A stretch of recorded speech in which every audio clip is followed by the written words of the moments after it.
Hello and welcome to episode 74 of the Heart of Markness podcast. This week we're going to do Page Plant, which I reckon you knew because you saw the track title. We're going to do Page Plant like I threatened last week because we did a whole slew of Zeppelin. And hey, apologies for doing the Sydney show last week. Not for doing the show because it was a great show. But for saying that I hadn't handled the Australasian tour before, because I realized that episode 50 was of Adelaide, and I completely forgot I had done that one. And I just noticed it because I'm uploading my my podcasts, my episodes to YouTube, kind of doing it once a day kind of thing, going backwards in time. And I got to episode 50 and I saw it was Adelaide. I'm like, no fucking way. So then I listened to it, and none of it, not a note, rang a bell. It's funny. Now, granted, it was almost 6 months ago, but, man, I guess I've gotten to a point where I have to make sure I haven't done shows before. That's funny. Alrighty. Well, tonight,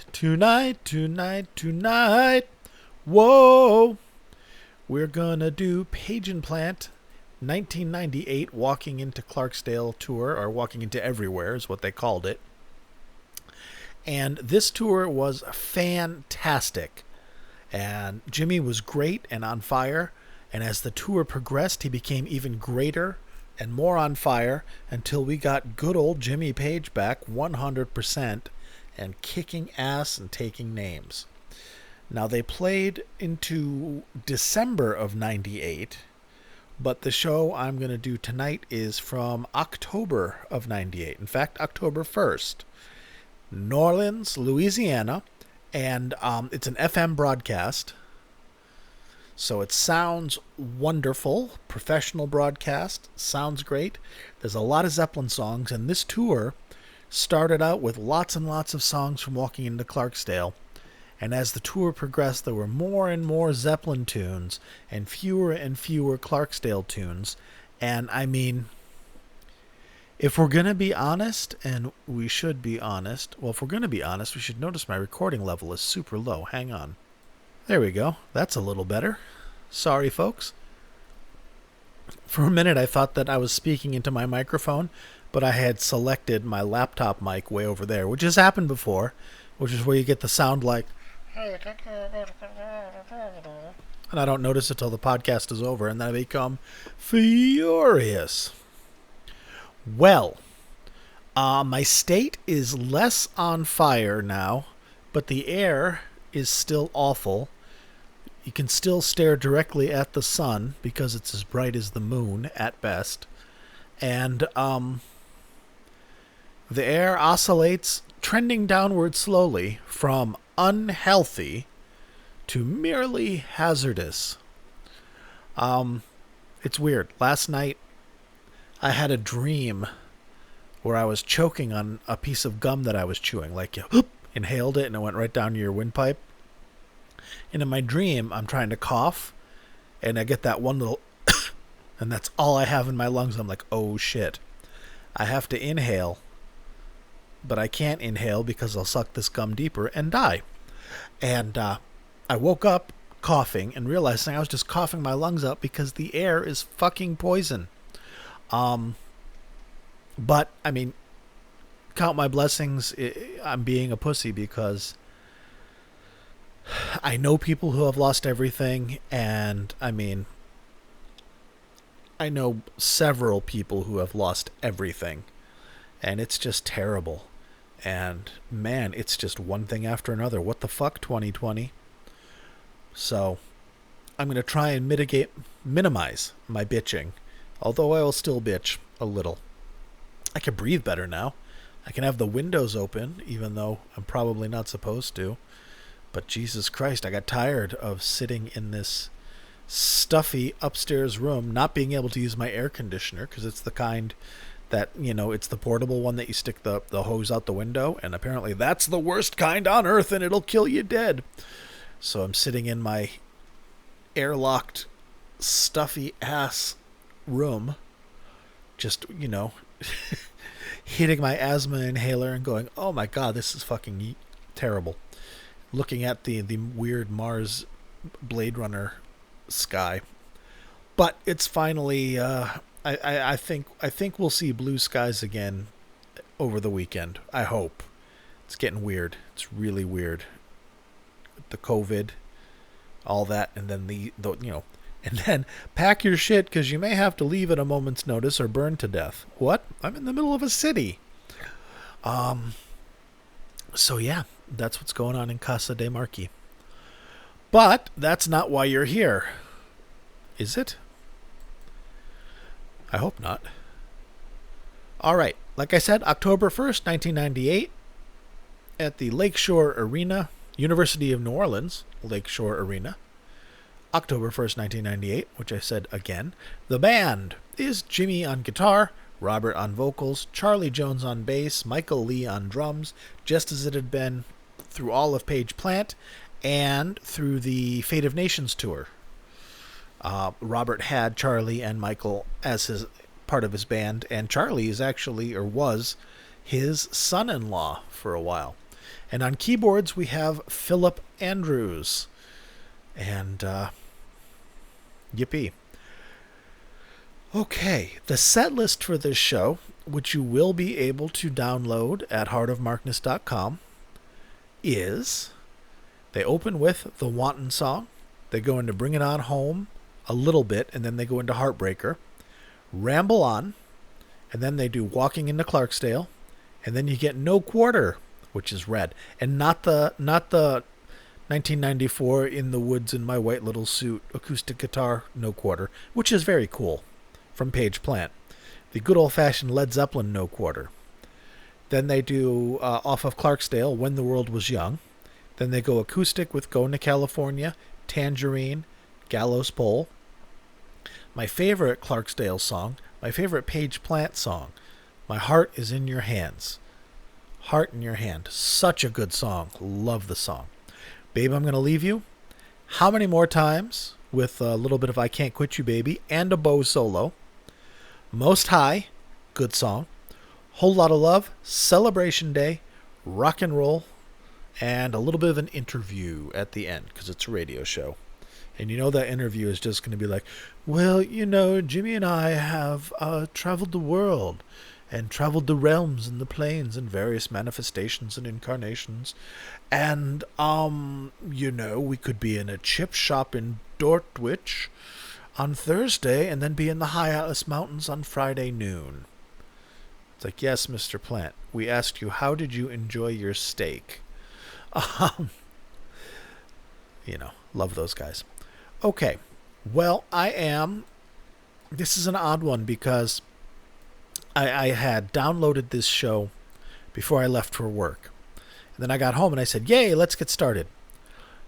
And then I realized I had downloaded disc 1 of a 2-disc set. And many of the songs I wanted to play are on disc 2.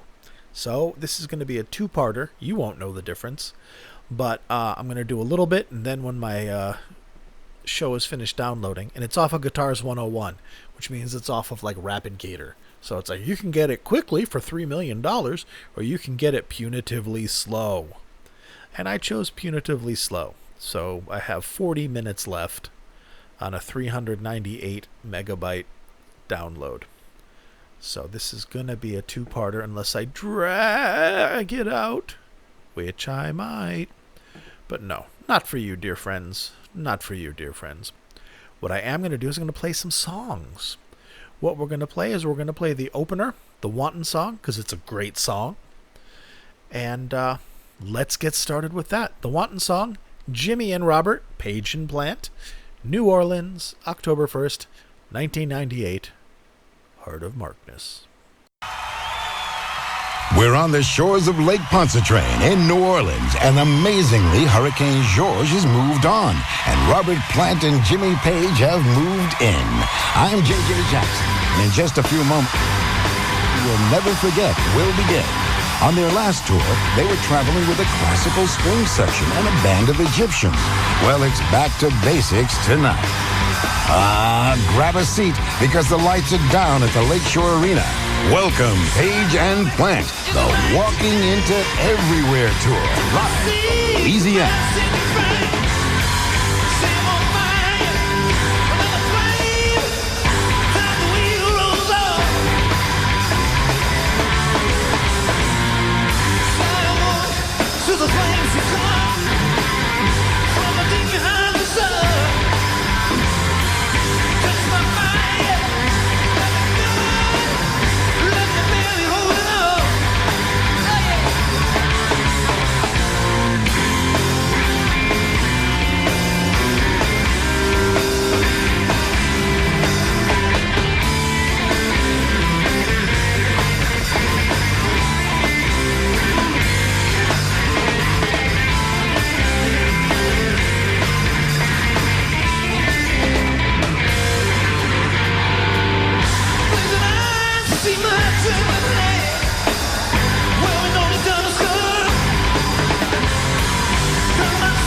Yeah, I know. I went right into Bring It On Home and Heartbreaker because Jimmy went right into it, and rather than disrupt that flow by having me come in and go, "Wasn't that great?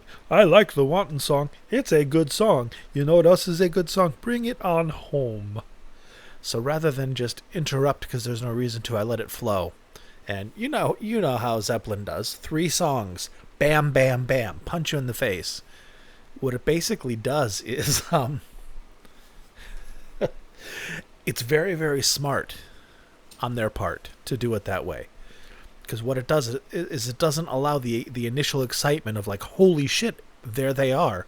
It doesn't allow that to diminish at all. It just keeps it going and keeps it going and keeps it going and keeps it going. So you can't even take a breath until, you've got 15 minutes of solid music and you're just in awe. It's a brilliant strategy. And then after the 3rd song, you can get good evening, and start the night. It is wonderful showmanship. It shows a great appreciation and respect. Why are my levels so low? Sorry. Am I going to have to turn this up more? That's so weird. All right, I'm going to turn this up a little more, I guess. La. Oh, that's too high. La. There we go. Maybe I'm just not talking that loudly. That could be. Well, I apologize if that blasted anybody's eardrums. It shouldn't have. But yes, the 3-song Kablooey. It's well, I want to make a sexual analogy, and let's go from the Wanton song and then into the sexual analogy, because the Wanton song is pure sex. Same old fire, brand new flame, and the wheel rolls on. They could, if this song was done in the 2000s, it would have been called "Bitches Ain't Shit." That's what it is. Feed my flame. Find that one, the Scarlet Woman that Jimmy finally found. Good for him. But the sexual analogy I want to give is continuing the stimulus after orgasm. That feeling that you get when it's like, okay. Thank you. Our business is concluded. But when it goes on and on and on and on and on and on and on, whether you're receiving it, which for a guy is like, or with a woman, you just steamroller it through until she's losing her mind. That's what Zeppelin does, because I know Jimmy very much feels that and addresses the energy of the crowd as being feminine. Robert has the ocean, and that's cool. And I mean, Robert is the fulcrum point of all this. But the pacing and the flow is Jimmy. And that 3 songs before you even say hi is Jimmy. And, like you heard me, I've played 8 million Whole Lotta Loves on this podcast. And almost every time I point out the joy and euphoria the audience has when, after the 50,000 rock and roll medleys, they jump back into, Robert goes way down inside. Just like that. Just exactly like that. No better. And the crowd, you can hear the crowd scream because they're like, holy shit, they're still playing a Whole Lotta Love. I forgot. Jimmy's a master at that, manipulating the energy, and it's a showman thing, and it is brilliant, and it's one of the reasons that Zeppelin is so awesome. He's doing it here, and I mean, it's a little more tepid because he doesn't have Bonzo or Jonesy. Michael Lee, I like Michael Lee as a drummer. I think he's a good drummer for Page Plant, for sure, because he's very high energy, he's very go, go, go, and he's very boom, boom, boom. And he keeps time well. But, I mean, he's not sophisticated. I mean, there's no one that could replace John Bonham. If you found someone that was remarkably, and I mean remarkably talented, like you get like a Steve Gadd level drummer, you're not going to have any of the connection and symbiosis that you got with Bonzo. That was lightning in a bottle. And again, Jimmy Page put it all together, recognized it, cultivated it, and God bless him. Holy shit. Alrighty. Well, we're 25 minutes in. I'm starting to babble. So now that I've got my weird esoteric talk about sex and music and why Zeppelin does the 3-song Kapow, let's move along. All right, let's see. We are still half an hour away from the disc 2 of this show. Well, you know what we're going to do? We are going to play When the World Was Young. Is that what it was? Is that what it's called? Excuse me. Came out of nowhere. The air's still kind of spicy. It went from smelling like a campfire to smelling like a trash fire as the smoke went from being like, hey, here's the forest burning down, to, hey, here's your neighbor's house. And your neighbor. That's grim. Whatever. What's it called? Where is it? When the World Was Young. When the World Was Young. I did not like Clarksdale at all. I think Most High is a great single. It's a great single, but Jimmy Page had no... I mean, the only thing Jimmy Page did was go brown. The rest of it is Robert and the keyboard player. And it's a really good song. High energy, but that album... I know they did it. It was one of those things where they did it in like 21 days or some like, let's do it like the old days. Just go in and rip through it. But the songs are not bad for the most part. But Jimmy's playing is very, very sparse. It's not poor playing at all. It's not like, oh, he was fucked up and couldn't play. I think it was just that he didn't have a lot to contribute to some of the tracks. And it shows, and they didn't take the time to craft it or maybe write other songs. Maybe they didn't have any other songs in the tank. I mean, shit, they're both in their 50s at this point. Not that they can't play, but as someone in their 50s, when I was in my 20s, I used to write songs and it would just flow out of me like water. And now, yeah, I got nothing. Maybe that's it. Steve Albini was the producer. I don't think that was a good choice. You know, it was one of those things of like, let's go for a modern sound. Let's go for something else. Steve Albini produced Nirvana. You like Nirvana, don't you, Jimmy? But Steve Albini isn't one you think of when you're like, you know who's the best producer in the world? And even he said the energy wasn't great between them all because Albini doesn't understand the Jimmy Robert dynamic and the Zeppelin stuff.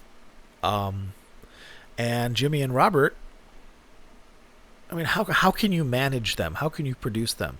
How can you tell? Like, and I think Steve Albini might have even said, don't quote me on this, I may be wrong, but I think he might have even said, you know, you don't just go, yeah, Jimmy, that was good, but you think you can give me another one? I don't know. I think there's a case of that. There were some songs that were good. Heart in Your Hand is brilliant. Most High is the one that they obviously spent time on and were like, this is the single. The rest just kind of almost sound, some of them, almost sound like demos. Like, yeah, there's some good bones there. But, you know, where's the Jimmy Page touch? Where's the meticulous layering of sounds and textures? It's not there. It sounds like a bunch of guys playing in a room and playing well. But, I mean, I don't know. Like walking into Clarksdale, why isn't it a blues song? Why isn't there a blues solo? It's about the blues. It's about Clarksdale, Mississippi. It's... I don't know. It feels like... I don't know. Every band went through it. You know, that point in a musician's career when, you know, between their 40s and their 60s, when they're still dyeing their hair black, like Bill Wyman. It's like the dude's 80 fucking years, literally in his 80s. It's like, really? You still have brown hair, Bill? Really? or Tony Iommi or those guys that are still like, how can you still have jet black hair when you're 74 fucking years old? You know, I think the best thing Jimmy did was go silver. I mean, he looked great. He looks great now. I mean, he looks like an old man because he's legitimately an old man. But he doesn't look like he's, you know, he doesn't look like David Coverdale with the whiter than white teeth and the tan. I mean, David Coverdale looks good and he's healthy. I mean, it's not like it's fake. But dude, you're also in your 70s, bro. Or if you're not, you know, you're in your 60s, you're in your late 60s. I don't know. Now I'm just deviating. All right. Now I've wasted even more fucking time. I'm sorry, folks. I'm sorry. Weird times. Weird times. All right. Let's go to this song, which I even forgot what it's fucking called. When the World Was Young? When the World Was Young. I was not fond of it on the album, as I said, but Jimmy does some really quick finger work in this song. And I think, first of all, I don't have disc 2 yet, so I got to have some filler.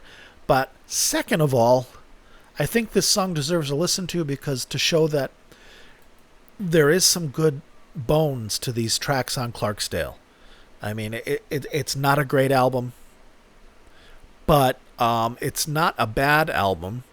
And the issues don't stem from lack of talent or lack of performance. I think it just stems from lack of chemistry between producer and artist. And going for a, hey, let's jump in the studio like we used to and just power through it and crank out an album. Because when you do that and you don't have the you don't have the tracks, you know, you get 7 songs that sound essentially the same. All right, When the World Was Young, Page Plant, October 1st, 1998. Bum, bum. Here you go.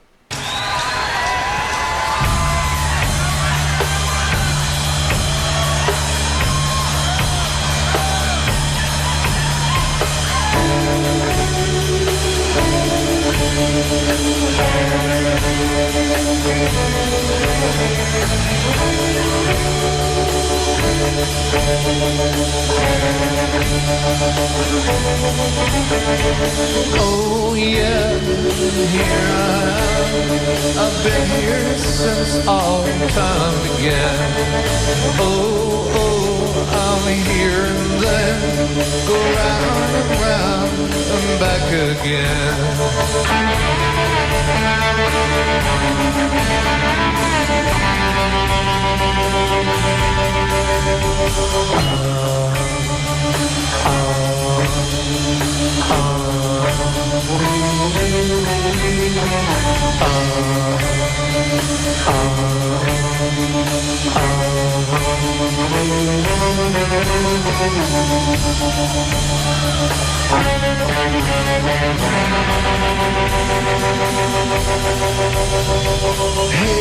Hey, come look and see my footsteps through eternity. Ride hard, strong and free. The messenger will hold the key.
Home of the heart, take me dancing around. Oh, around. Carry me still.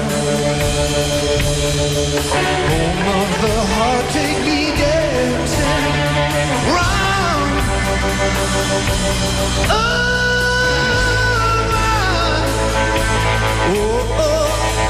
I saw him, and I touched him, and I knew him. I saw him, and I touched him, and I knew him. When the world was young, oh yeah.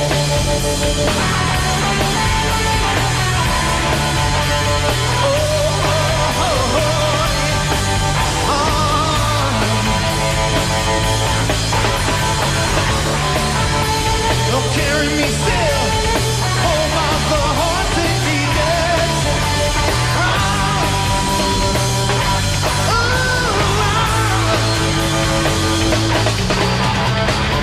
I saw him, I touched him, and I knew him.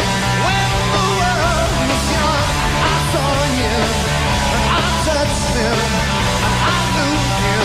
When the world was young.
No question about it, they still have it. Robert Plant and Jimmy Page. More live music from the Lakeshore Arena in just a few minutes. Jesus Christ, J.J. Jackson, shut the fuck up. J.J. Jackson, you may remember him, since you're old like me, as one of the original VJs on MTV. Don't say back when they played music, everybody knows. But his relationship with Zeppelin goes back to their first tour in Boston, because J.J. Jackson used to be a DJ on WBCN, which is the Boston station. I don't know if it's any good anymore, but it was one of the best FM stations in the country back in the age when the DJs ruled. And they would play an entire album side because they felt like it, and they'd play whatever the fuck they wanted, and they had personality, and they had autonomy. And J.J. Jackson interviewed them, I think, for the Tea Party, Boston Tea Party show in January of '69. I have that interview somewhere. And he also kept touch with them and interviewed them. He interviewed Robert and Jonesy on August 12th, 1979, after the second Nebworth show. And he was instrumental in connecting a very, very guarded, reticent Robert Plant as he ventured out on his solo career and had to, first of all, deal with the pain of losing his best friend on the tails of losing his precious son, on the tails of losing the greatest band that had ever walked the earth, and then had to step from being the rock god of the 70s into having to kind of diminish that because it didn't have the same cachet in the 80s, and go into the MTV where you're talking to VJs and dealing on a whole other level. And J.J. Jackson, was someone that he knew and that he could trust. And when Pictures at 11 came out, it's J.J. that he interviewed with, and Principle of Moments as well. So J.J. Jackson has definitely been part of the band and the history of the band for the entire history of the band and into, as you see, their solo careers. Unfortunately, he passed away, but he's a good egg. It's not his fault he has to talk over this. That's the radio biz. I hate that shit where they're talking over the song. It's like, here on 97 KAF, you got the time, it's going to rain, the time is 5:35, and I'm Biggly-O, and we've got underneath it, it's like, shut the fuck up, and let me listen to the song. Anyway, that's the downside of having an FM recording. You get a professionally mixed show, maybe a little sterile and compressed, but then you also have to deal with that, welcome back to the Westward One Radio Network, and I'm your host, J.J. Jackson. It's like, someone's playing Heartbreaker underneath that. Shut the fuck up. Or Wanton Song, rather. Alright. Going back to the song we just heard. On the album, it's kind of boring. It's not the greatest song, and you could tell when they started playing it, there was no response from the audience. No one was like, holy fuck, I love this song. They were there, and they applauded at the end. But I played it because Jimmy's playing is flawless and meticulous and unbelievably professional.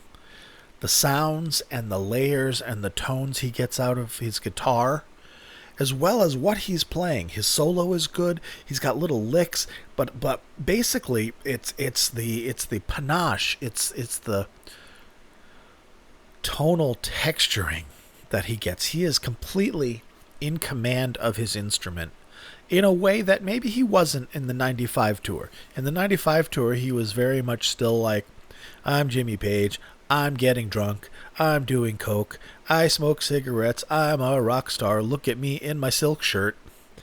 Playing fine, but I mean, there were times, Robert didn't punch Jimmy in the face at all on the 98 tour. The same can't be said for the 95 tour. He got his chops back. I mean, it's professional. He pulled his shit together even more. And his playing is nothing short of masterful. And in my mind, it redeems that song and makes it worthy of hearing, even though it's not a song that's like, dude, you played this instead of fill in the blank. Yeah, I did. I wanted you to hear it. All right. Disc 2 is almost ready. So I'm going to... Oh, you know what I'm going to do? I'm going to go have something to eat, because it is 8:10 p.m., and the last thing I ate was at noon. That explains why I'm hungry. We're learning. So I'm going to go grab a sandwich or something from downstairs and resist the urge to get a pizza because it's easy. And in a few minutes, how long we got till this song? Oh, 10 minutes. The disc will be done in 10 minutes. I'll be back to do something, and we'll wrap this up with a great song. All right, friends. Well, you won't be able to tell. It'll be instantaneous for you. Okay. Well, let's pretend I'm not doing any of that. La la la la la. Hello, friends. I'm back. What a seamless transition. Got a bowl of chips, jalapeno chips, and some mixed nuts, because I don't want to make anything. And I don't want to get a pizza because I'm lazy. Because who the fuck needs 4,000 calories at 8:35 at night? Not this fat 52-year-old. All right. The disc is finished downloading. And since we're 46 minutes in already, I'm not going to play Heart in Your Hand. You can listen to it when you download it if you'd like. I've played it from the Bazaar Festival. If you want to go back to the Bazaar Festival episode, which took place 2 months prior to this, you can hear it live, and it sounds essentially the same. Beautiful song. But what I'm going to play now is 17 minutes long, and I don't want to throw more into it because we're already going to be over an hour. So let's jump into it and get to a nice Led Zeppelin portion of How Many More Times with a little bit of I Can't Quit You Baby and a nice bow solo. And basically what we're going to hear is a Jimmy Page clinic on being Jimmy Page. And you're going to hear a man at the top of his fucking game again. And so, of course, Robert pulls the rug out. Because that's how it be. Well, no, Robert wanted to do his own thing because that's what he revels in. You know, he's 1998. He is 18 years into being Robert Plant, the solo artist, as opposed to 12 years being the singer for Led Zeppelin. And as I pointed out, as the tour progressed, more and more songs were added in. It becomes more and more a mini Zeppelin show and less look at what we're doing now. And one thing you can say about Robert Plant is he's always about look at what I'm doing now. Whether you like it or not, the man follows his muse, and I respect that, even if I don't care for it. Okie dokie. How many more times? Bo-dee-da-bo-dee, bo-dee-doo-doo-dee. All right, friends, enjoy. It's a long one. That's what she said. But it's really good, and just pay attention to Jimmy. If you already don't, pay attention to Jimmy. I'll be back shortly. Plant and Page live in concert from New Orleans. Hey, people! Oh, yes. Let's have a big hand for the biggest, hardest working rhythm section in music today. Would you welcome and give a big New Orleans welcome on drums, Mr. Michael Lee? On bass guitar, Mr. Charlie Jones. Long ago, on Bourbon Street in the old Amsant house, we used to get down with a little bit of psychedelic jazz.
When you hear me moaning and groaning, baby, you know that sweet deep down inside. Oh yeah.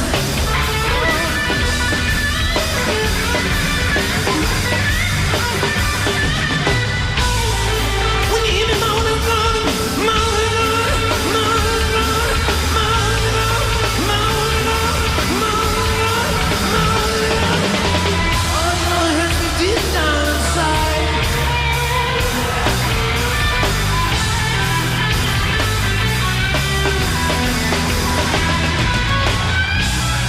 Yeah, I can quit you, baby.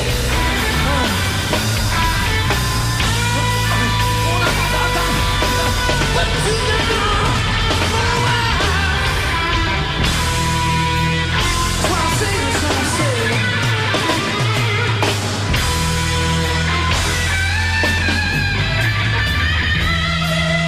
How many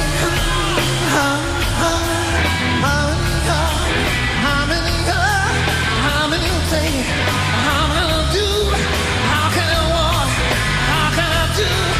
Oh, boom, boom, boom, boom, boom, boom, boom, boom, boom, boom, boom. Oh, how many?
Please welcome on guitar, Mr. Jimmy Page.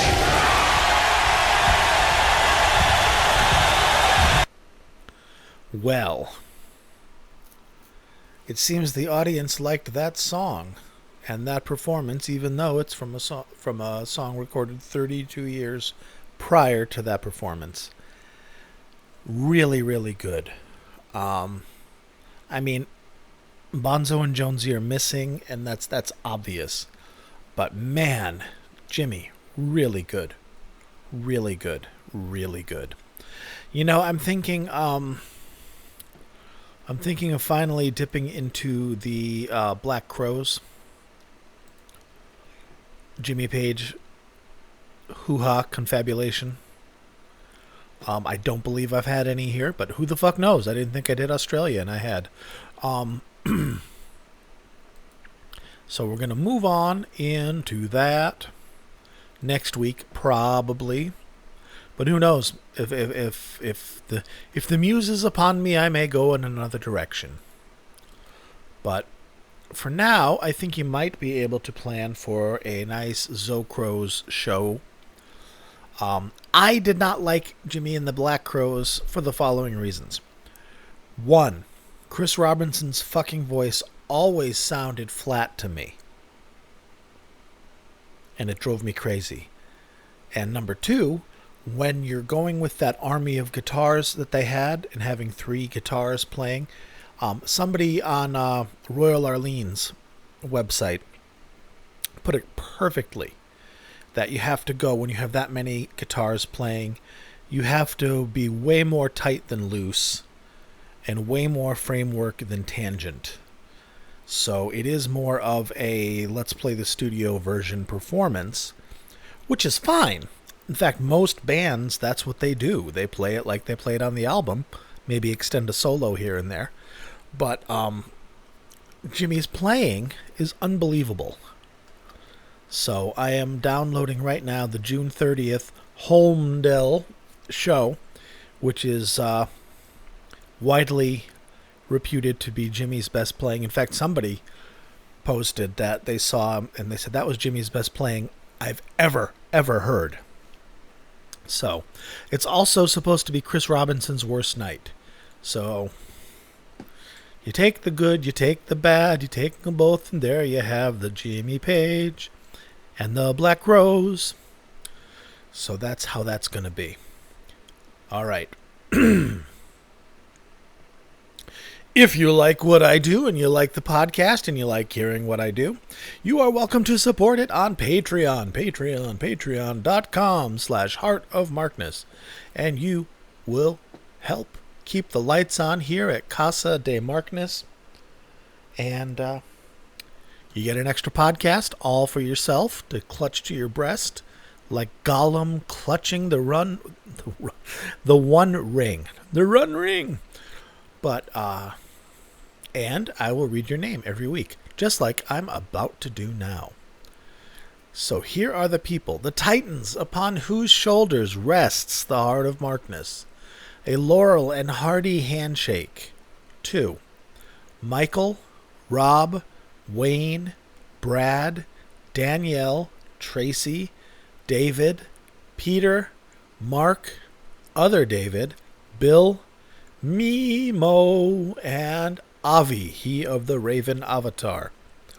Special shout out to our under 18 listener, Evan. Hope you're still listening, my brother.